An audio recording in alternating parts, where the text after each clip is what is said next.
Hello everyone, this is Matthew Frailey with BreakpointTrades.com. We've been bringing you advanced technical analysis, market commentary, trade ideas, and mechanical trading algorithms like you see here since 2003 for individual traders and professional institutions. Okay, let's go and get started with our long weekend report on the market. It's been a couple weeks since I posted a video.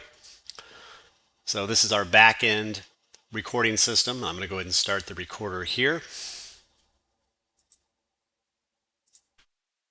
Hello everyone, this is Matthew Frailey with BreakpointTrades.com. First off, I hope everyone's had a nice weekend.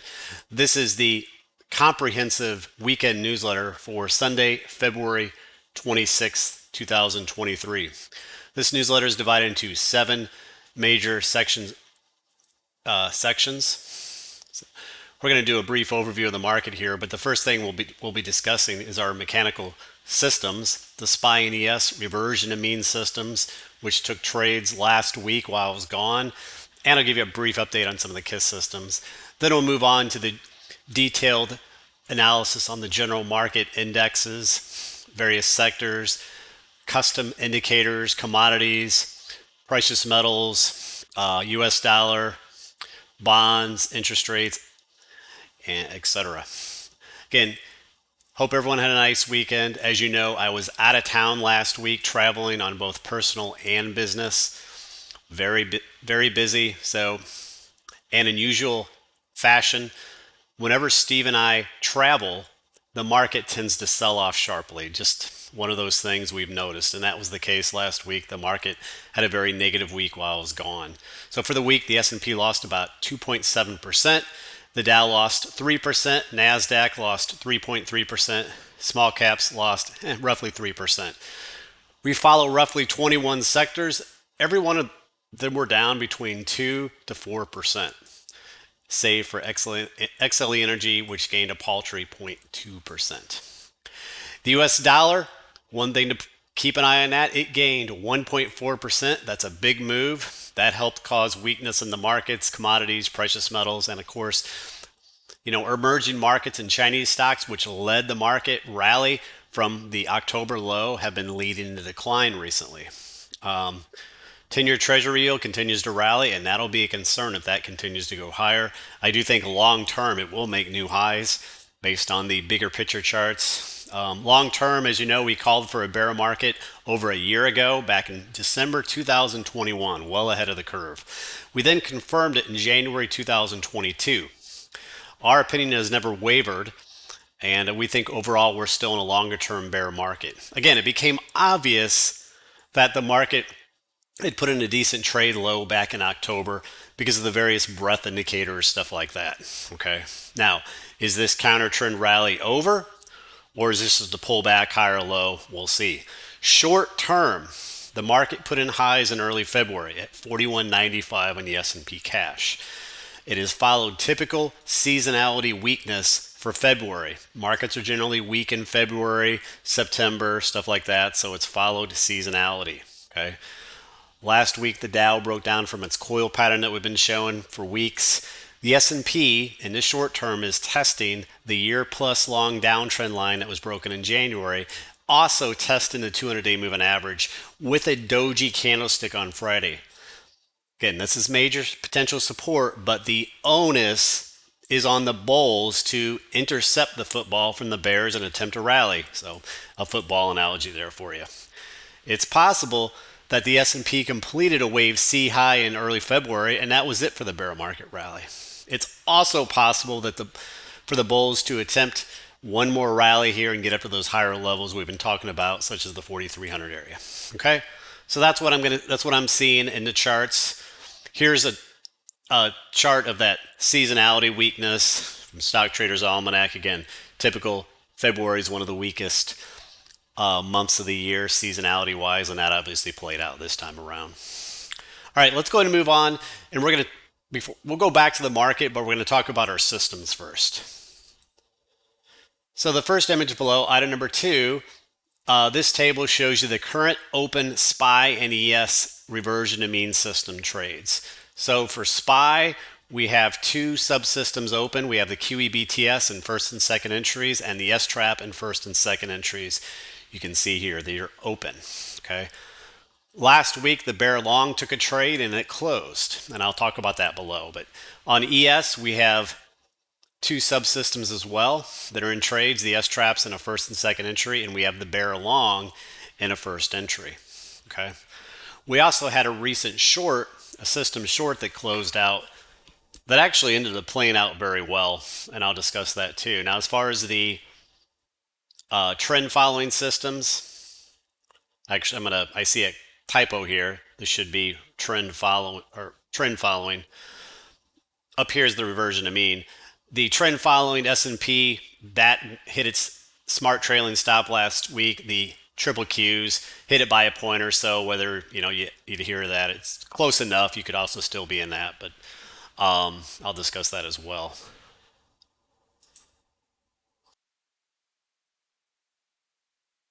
Next, item number 3 below, this large table, and again, this YouTube video here isn't the best way to look at it. Best to look at it from the website or the standard newsletter, webpage newsletter. So this shows you all the SPY system trades from January of last year up until now. All right. And one thing I did with the tables, guys, I resorted them so that the newest trades are at the top. So you can see the 4 open trades here. And here's that was the line here shows the close of 2023. Again, the reversion to mean systems, because of the market volatility, did an absolute ton of trades last year. Next, image number 4 here. This table shows you the same trade list, but for ES, and you can see there's been, since January of last year, there's been 76 total trades. You can see the end of 2022 here. You can currently see the open trades right here. But again, as I already showed you, I showed you a condensed table, but these are the larger table lists. Next, image number 5. So this shows you the DBDS short that had taken a short on ES about a month ago. It was in 3 entries. The original version is on the left here, and it took quite a bit of heat there. And incidentally, I had some comments about this on the trading community last week, but quite a few subscribers were crying about this, not exactly complaining, but talked a lot about it, and but but you can see what ended up happening is that the trade actually closed positive. The first entry here was still a slight loser, but the second and third entries were winners, and because we take larger positions on those second and third entries, they more than made up for that initial losing trade. And unfortunately, we had closed it out for a loser. And again, part of that may be because of some of the complaining on the website about the drawdown. But guys, in the future, a couple things. I'm going to ignore that and also realize, and I've learned this over many years, typically whenever you feel the most emotional, can't stand it on a trade, usually that's about when it turns around. And that's exactly what here. We had the most emotion and worry from folks up here, and that ended up being the high. Now, going forward, I'm going to be using this newer version you see on here on the right. Again, it still took a little drawdown here, but you could see overall it had 3 entries. They were all winning trades, and it even had an extra little trade there in mid-January, so that closed out. So that's the one I'll be using going forward. Again, I wish we had just stuck to the system this time, but otherwise you can see that the short actually ended up playing out, albeit it was a little early, but it still played out, and the stats are still really good for it. Next, image number 6. So these 2 images show you the bear long system for SPY. So on the left is the original bear long, and late last year it did a trade which ended up being a losing trade, and it did a trade last week and then basically closed for a very minor loser. It just decided to stop out. Okay. On the right is another version I'm going to be using. This is version number 2, and you can see the trade from last year would have been a winner, and it would still have this current open trade. So this is the one I'll be using going forward, or I may use both of them. And guys, if you happen to be new here or just wondering about the systems, you can see that I've made a couple changes, and that's what I do with these systems, guys. Systems should not be static. I mean, I know it's the best. It sounds like the best thing if you can make a system 10 years ago and you never have to edit anything or change anything. But that's not reality. Markets are dynamic, and as we see things develop and learn things, we should add those to the systems. And this is one thing I do to the systems. Whenever I see fit, I will make changes to them. And again, it doesn't happen very often. Most of the time, 9 times out of 10, 20 times out of 19 times out of 20, whatever, we don't make any changes. It's just once in a while I see a need to, and I only do it as an improvement to the systems going forward. Okay, but this will be one of the newer versions we use going forward. And like I said, I also have new systems coming out this year. Some of these next bar open systems are going to be a lot easier, I think, for us and you guys as well. Next, moving on to the trend following systems. These are kind of the 401k KISS type systems. They're not reversion to mean, they're exact opposite. They're long only. They try to follow market uptrends, and they're mainly meant for bull markets. Okay, last year we had a bear market. I think we're still in a bear market, and you can see on SPY here, because of the bear market, it did take some long opportunities, but a lot of times it would stay in those longs for 1 or 2 months before getting out. You can see the trailing stops. Now, it went long in January. It got added 3 trailing stops, the last one around 39.90. And this was hit last week if you adhered to that. Right here, you have the 200-day moving average, and you have a doji. If you were still long, my suggestion, again, I'm not an investment advisor. I can't advise you, but if I was maybe still long, I'd probably put a stop just below Friday's lows. So one thing Steve and I commented a month ago in early February was the DeMark 9 up here. Prices outside the upper Bollinger Bands, and you also had very wide moving average ribbons. So we were expecting a pullback from that point, and also the typical February seasonality, and that all played out. Okay, and this moving average ribbon went negative here. This one's about to. Now, right here, you have a 60 link stochastic. It's testing the 50% area. This is a support, just like it was back here. So we'll see if it finds support there or not again. Next. Image number 8, here's the Triple Q's daily KISS system, similar here. Now, this one had a DeMark 13 wide moving average ribbon. So again, expected a sell-off from early February, which we got. This one, you could still say it's roughly holding its smart trailing stop, 291.9. Price closed at, where's the closing price here? 299.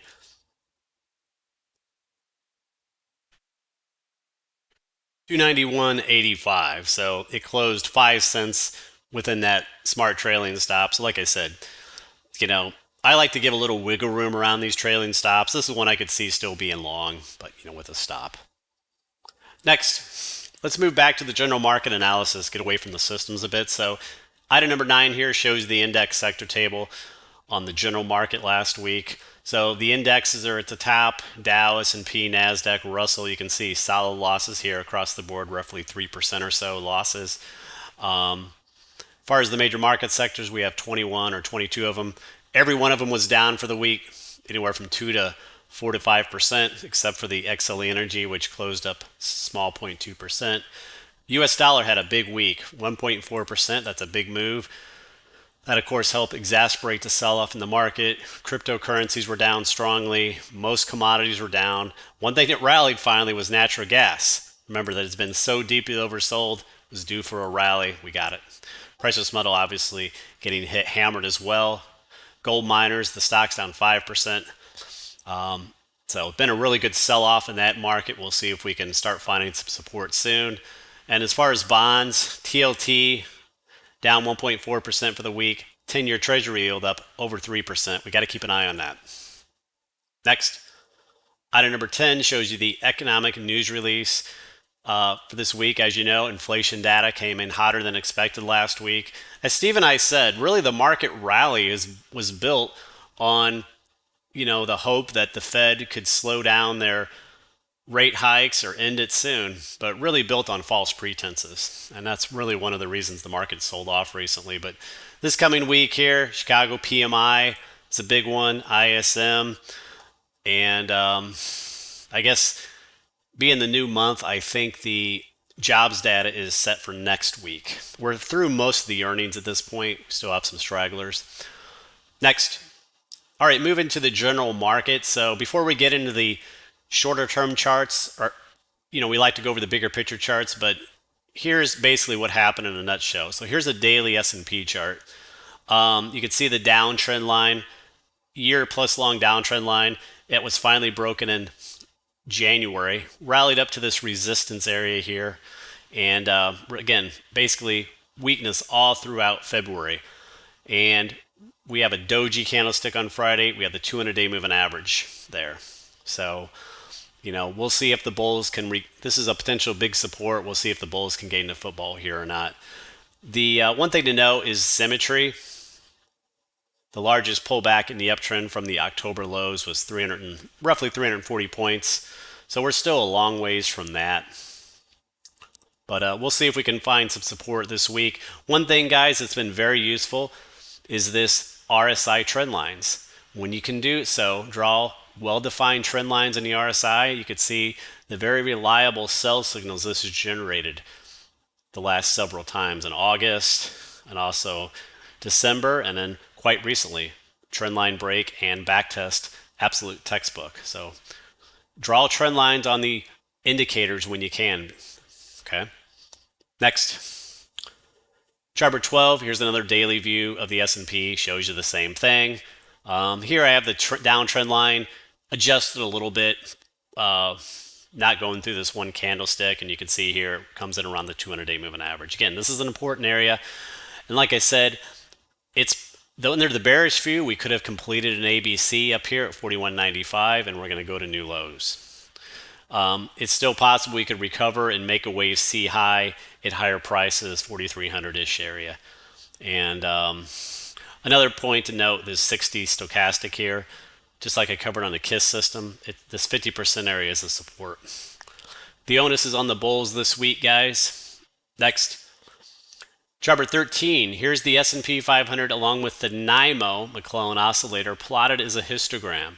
And again, just wanted to show how this indicator has been very useful.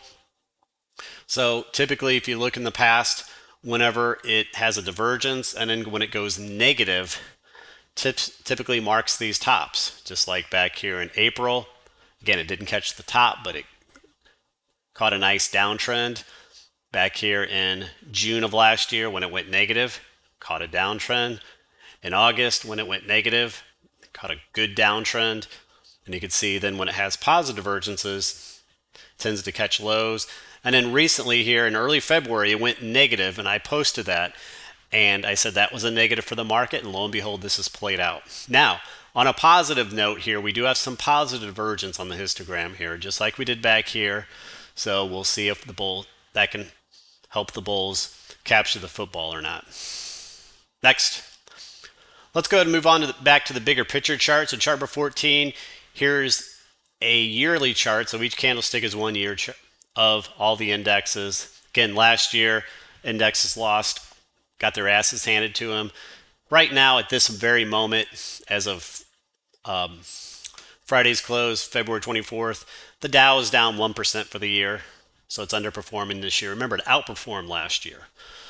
S&P up about 3.5%. NASDAQ area still outperforming, up anywhere from 7.5% to 9.5%. Commodities down 4% for the year. Remember, they outperformed last year. And TLT up 1.7%. Next. Chart number 15. This is a chart showing the major indexes on a monthly time frame with a focus on the Bollinger Bands. As you know, we had that classic blow-off top from the 2020 to the end of 2021. Again, just a classic blow-off move. Like I like to point out to people, you got a typical bull market slope here, and look at the degree the slope changed here. And again, you can see this if you're looking at my YouTube video, but you can just see the degree of slope change. It essentially doubled. Classic blow-off, and that's being worked off in this bear market. So otherwise, if you look at the S&P, the one from the top, or the second one from the top, notice how the rallies have been stalling around the middle Bollinger Bands. That's typical in bear markets. Next. Chart number 16, here's a weekly view. You can see the Dow broke its coil to the downside. S&P has kind of an ominous little wedge look here. Again, bulls need to defend this. And NASDAQ here, some expanding coils. And here's the Russell. Finally, chart number 17, here's a daily view showing you the same indexes. So again, we're basically at the lower Bollinger Bands on these patterns. We'll see if we can find some support on these indexes around here. Next, chart number 18, here's the Dow. We've had the Dow in this coil pattern for a couple months. We finally broke to the downside last week, as you can see now. Otherwise, I added fibs here. You can see the 38% fib is just a little bit lower, but this did provide a trade short if you took it. Next, chart number 19, here's VYM. It's like the Dow, but this gives dividends on a quarterly basis. One of my favorite ETFs just for the large caps. It had a similar pattern. It broke down last week. But again, this one you get quarterly dividends to help mitigate some of that. Next, moving back to the S&P 500, our proxy. So here's a yearly candlestick chart of the S&P. Again, I just talked about this reversion to mean. The mean is the 9-year EMA in bear markets. You test it and undercut it. And we have not done so during this bear market. I still believe over time we'll eventually test and undercut that 9-year EMA. You can see how far we got outside of it during that blow-off move in 2020, 21. So still ways to go to that 9-year EMA. Next, chart number 21, here's a monthly view of the S&P. Again, reason why we call the bear market beginning back in late December 2021 or January 2022 was we had a 5-wave completed pattern here up at the upper channel line, divergence, and that was a good call. And overall, you could see how this has been playing out. Still has not gotten to one of our lower targets around this lower channel line. It's still a long ways off. Typical fashion, a 14-link stochastic on a monthly S&P chart. 50% area tends to be support in bull markets, and that was lost last year, which is now resistance. Next, chart number 22. Here's another monthly chart of the S&P. Zooms out a little bit back to the early 90s. This focuses on the 20-month moving average, which is essentially the same as the middle Bollinger Band. In bull markets tends to act as support. In bear markets, you lose it and becomes resistance. And you can see how recently it's become resistance. Okay, and you can see the 14 stochastic up here. It's been a good guide also on this monthly chart. Next, chart number 23. Here's another version. This one goes back to the early 2000s. So same deal here. Focuses on that middle Bollinger Band. This one also has some of these other indicators like the ROC 12 length that fell below zero early last year. Typical bear market. 14 stochastics, I said below 50%. CCI below that 0%. Next, chart number 14, moving on to shorter time frame. Here's a weekly view of the S&P. So again, last year, as you know, we made the series of lower lows, lower highs, and we finally broke that downtrend line, and we're basically retested that trend line last week. We'll see if the bulls can defend that area for a bounce or not. That needs to be held. Next, chart number 25. Here's the weekly KISS system. I don't personally trade the weekly, but I like to look at it just as a guide. This went long, early part of the year. It's still long, still has a wide stop here. It did pretty good. It did very well last year. Got out in January, got back in July, got out in August, and of course it stayed long during that bull market move in 2020 to 2021. But I have two versions of this system. So this is one version that went long here. And next, image number 26. Here's another version. And it actually went long earlier. And it actually has a higher low stop here at 36.68. Whereas the other one still has that original stop. So kind of, I like to look at what both of them are doing. This one has a tighter stop. Next, chart number 27. Moving down to the smaller time frames, the daily. So here's the S&P daily, which I already discussed. Again, we're back testing essentially this broken down trend line, 200-day moving average. This trend line break on the RSI was absolutely fantastic. Gave a good early warning, sell back here a few weeks back. Back test, just absolutely dynamite. Great sell signal here, great sell signal here in August. So draw trend lines on these RSIs when you can. Again, we like to look for divergences and overbought and oversold on RSIs, but also you can draw trend lines just like you can on the actual price itself. This is symmetry, so largest pullback in that December timeframe, 337 points. We're obviously really far away from that. That comes in around 38.58 or something. But right now, let's watch this area. Next, chapter 28, here's another daily view, which I already showed as well. Again, we either put in a wave C up here, which would be the bearish case, and we're just going to eventually work to new lows, or if the bulls can get into football, and get back to this 4,300 area, we could have maybe another rally and wave C would be pushed out here. Another point is the 60 stochastic down here. That's around the 50% area. It's a big important level. We do have a slight RSI positive divergence here on the 5 RSI. Take note. Next, chapter 29, here's another daily chart. Kind of similar. Last May, you had a coil break, new low. We had a coil break here as well. But again, are we going to sell off like we did back then and make a new low? We're going to form a higher low. We'll see. Got a doji on Friday at the 200-day moving average. Next, chart 30. Here's another chart, zoomed in view. Again, you can see the little slight positive RSI divergence. You got this doji. And if you wanted to, quite honestly, a strategy could be put in a buy stop over Friday's highs, and if it triggers, your immediate sell stop goes at Friday's lows for a tight entry and exit. So that's a valid trigger if you wish to take it. Again, we have 4 subsystems that are long, SPY and ES. So, if you're already long those, you probably don't need that. Next, chart 30, here's the 4 time frames we like to monitor with the KISS chart indicators. So here's the daily on the upper left. Again, we had it to mark 9 in early February, marked a high. We have a little buy cycle here. Price is trying to defend a little bit. So we'll see if price can reverse there. The ATR is resistance on all these lower time frames, half day, 130 minute, and 60 minute. Next, chart 32, here's a 195 minute chart Steve's been shown. We obviously broke this coil to the downside 2 weeks ago. Big sell off. This broken trend line of the coil is now resistance. So if we do get a rally up this week, guys, be aware that let me make that a little bit smaller here. Okay.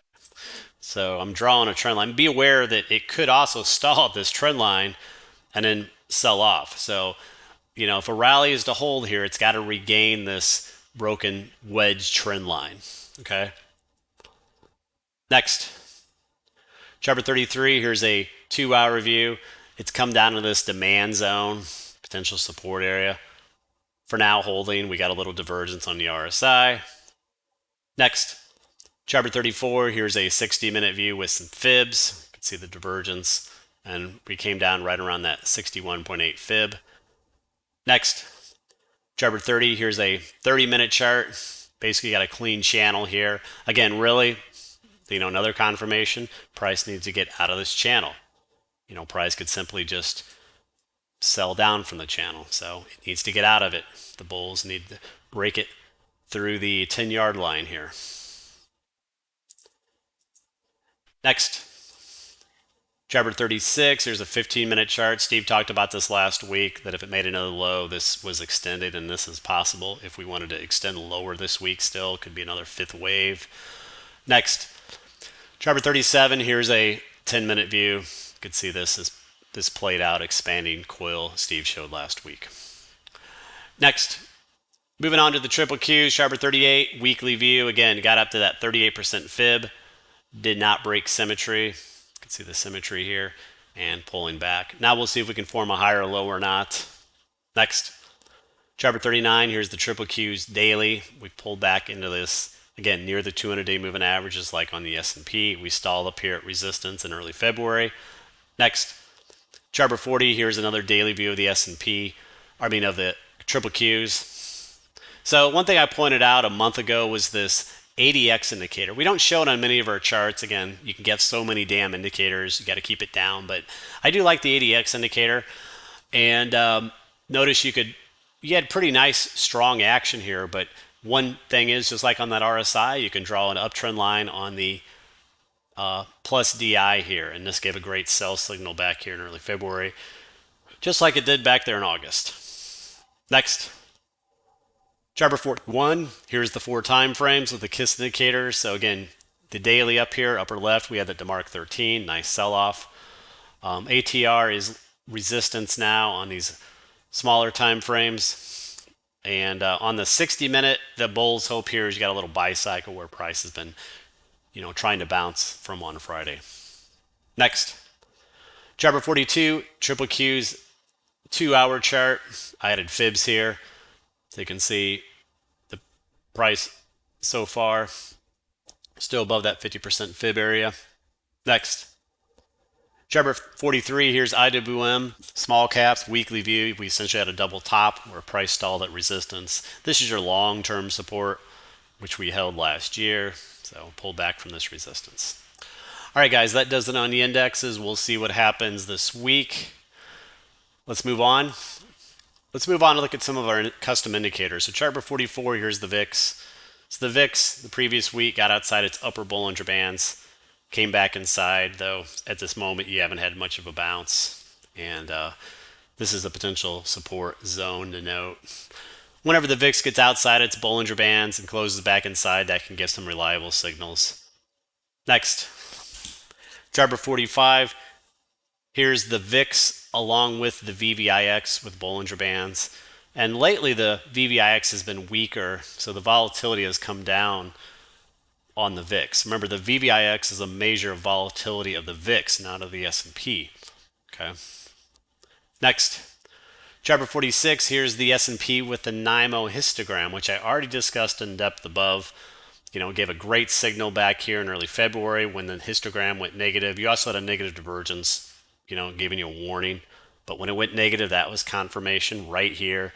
Just like all the previous sell signals here on the red vertical lines were great exits. You now have a positive divergence here. So let's see if that can produce a bounce or not. Next, chart number 46, here's the BPSPX. That's the S&P bullish percent chart. This also went on a sell signal there a couple weeks ago. So on this one, I have 2 moving averages, the 9 EMA and the 20 EMA. So typically when you cross below the 20 especially, that begins a trend, just like you see here. Next, chart number 48, here's the NASDAQ with the 52-week highs and 52-week lows. Definitely something to watch over time. Like I said, it became obvious that we had a pretty major bottom there in October, early November. If you look at the 52-week highs, notice this. You had more 52-week highs there in November than you did in August when the S&P was much higher. So that was a positive divergence.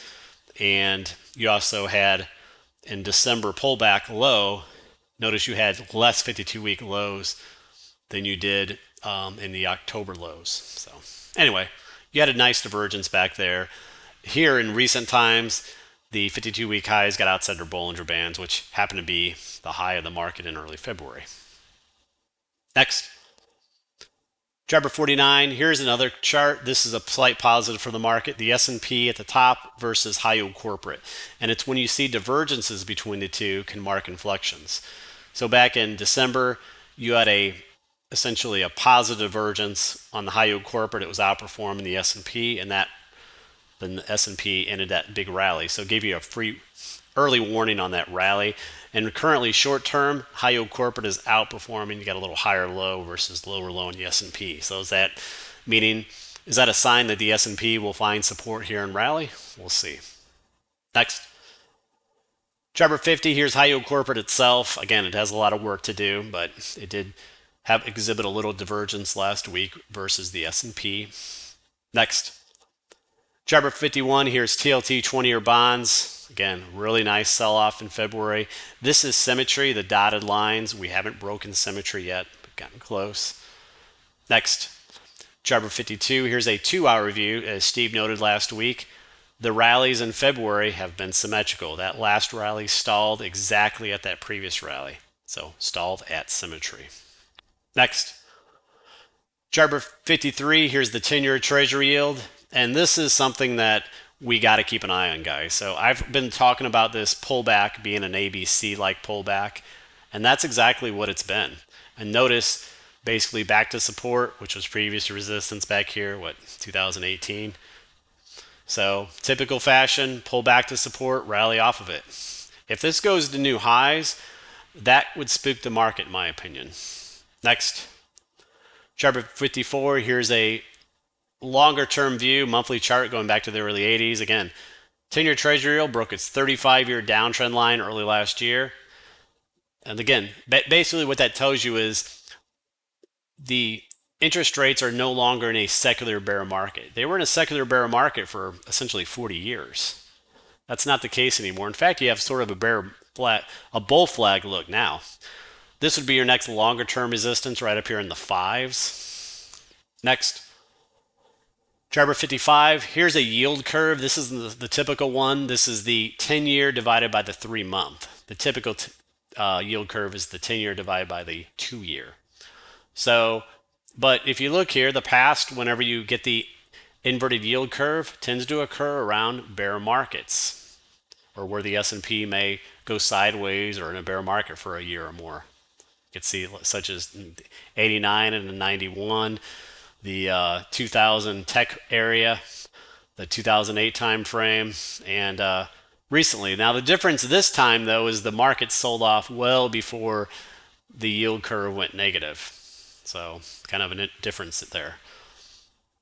But this overall could be saying that we still have quite a ways in this bear market. Next. All right, chart 56, this shows you 10 of the major sectors. One thing I'm doing here, I'm not going to go through all the sector charts like I do on the weekend. Just want to save time. Again, we already covered the major indexes in depth. Next, chart 57, here's the S&P versus emerging markets. So remember, guys, emerging markets led the S&P off those October lows, as did the Chinese market. But because of the strong dollar, emerging markets and Chinese market are leading down. Next, moving on to commodities, chart 58, DBC, commodity ETF, still in this overall coil-like pattern. I still consider this in a long-term uptrend. It's been consolidating in a bull market, in my opinion, but still in this coil-like pattern. Is it going to break down, or is it eventually going to break up? We'll see. Next, chart 59, here's the daily view. Again, you can see the support here and the resistance here. It is weak here. It needs to hold here. We're at risk breaking down. Next, chart 60, crude oil weekly view, essentially in a downtrend channel, stalled at the downtrend channel line the last couple weeks. Next, chart 61, here's the daily view. You can see this pattern here. We're still holding this range, been here for 3 months. Next, chart 62, I haven't shown this for a while, the OVX. This is a useful chart. This is the volatility of crude oil. So like the VIX is the volatility of the S&P, this is the volatility of crude oil. And you get sell signals whenever it's trading below the lower Bollinger Bands of the OVX and closes back inside, as I show on the red vertical lines. Those have given reliable sell signals in the past. Not perfect, but pretty good, as you can see. And you get your buy signals when it's trading outside the upper bands and pulls back inside. So haven't shown this chart for probably 2 or 3 years. So I've been building out this list of indicators and I found it, and so I'm sharing it now. Next, chart 63, natural gas, finally a rally up 12% for the week. Again, it's been absolutely pummeled over the last 6 to 8 months. Again, you had some divergence building. Look how wide the moving average ribbon was. They get too wide. I have the circle where the ribbons get too wide. You typically reverse trends, and it's at a place where it could be, have a trend reversal here. Next, chart 64, here's the daily. So you essentially formed a bear flag in February, another pullback, but likely that was some sort of fifth wave, a divergent low, and now it's closed above its 20-day moving average. So if you kept buying this damn thing, you eventually got lucky, but when you're trying to pick bottoms, guys, you really got to time well. Otherwise, you end up getting cut up a lot. But it's positive here now. Maybe we have some sort of low. Next, Trevor 65 copper. Big sell off here, losing a trend line. Next, Trevor 66 DBA weekly. Big sell off last week. 1%. Still holding this broken down trend line. It's had a good rally this year otherwise. Next, Trevor 67, here's the daily view. Again, we showed it as a long back in January out of this wedge, and it gave a great trade for a month long. Now it's pulling back a little bit, not surprising. Next, Trevor 68, here's the monthly view. Again, long term, to me, it looks just like a bullish consolidation. Look, strong move up from the 2020 lows into resistance, pull back on light volume over the last, 9-10 months. Moving average ribbon pinching. Long term, this could go much higher. And what does that mean? Well, maybe means inflation is still yet to come in a big way on some of this food stuff, unfortunately. Next, Trevor 69. Here's the DBA S&P ratio. It's forming a big coil. For years, DBA underperformed the S&P, and that's not been the case over the last year or so. And if this coil breaks out,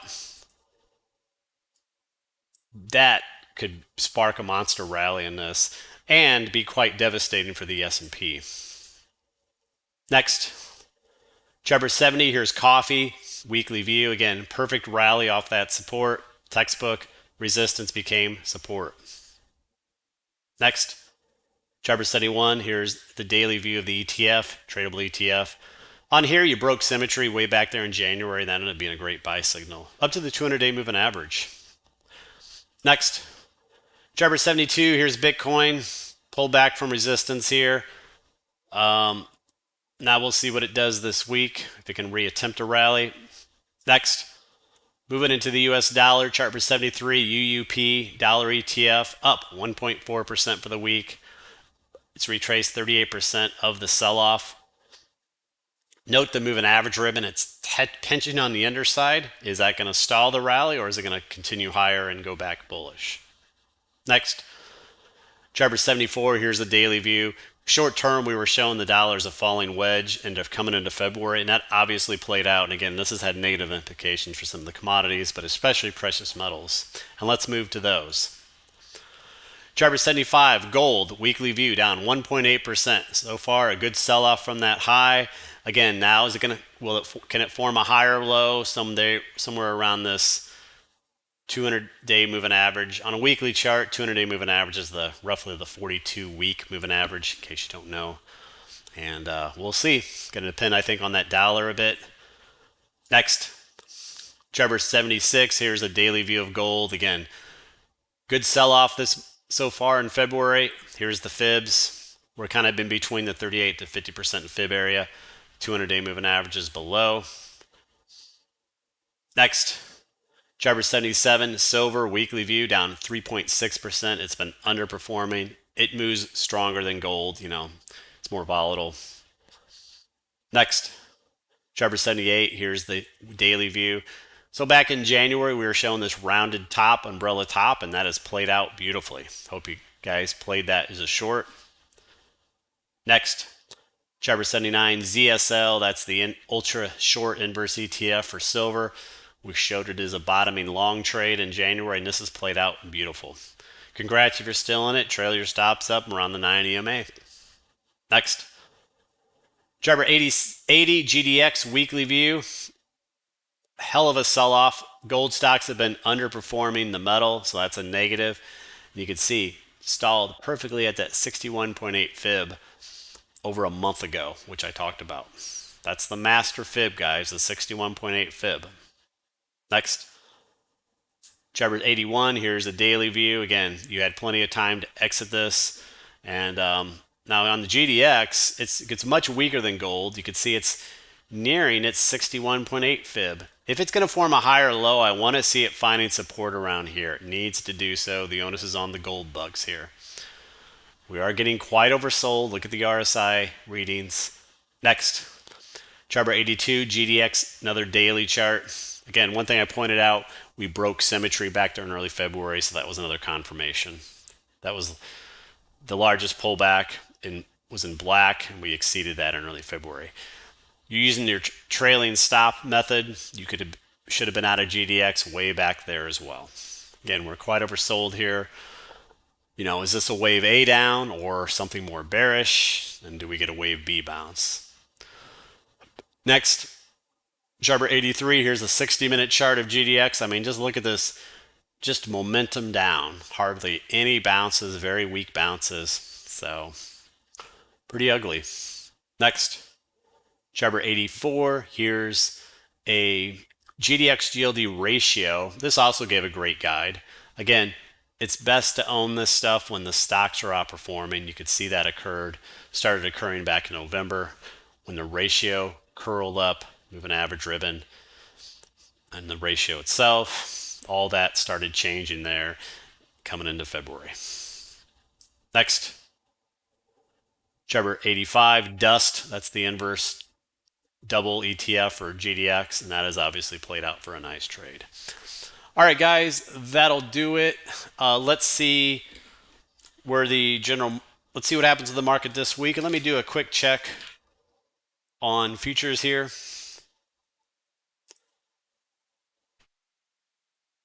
So currently it shows ES futures are flat, so we're not looking at a big gap up or down. But again, clearly that can change by the morning. Again, have a wonderful rest of your Sunday evening. Take care and see you this week.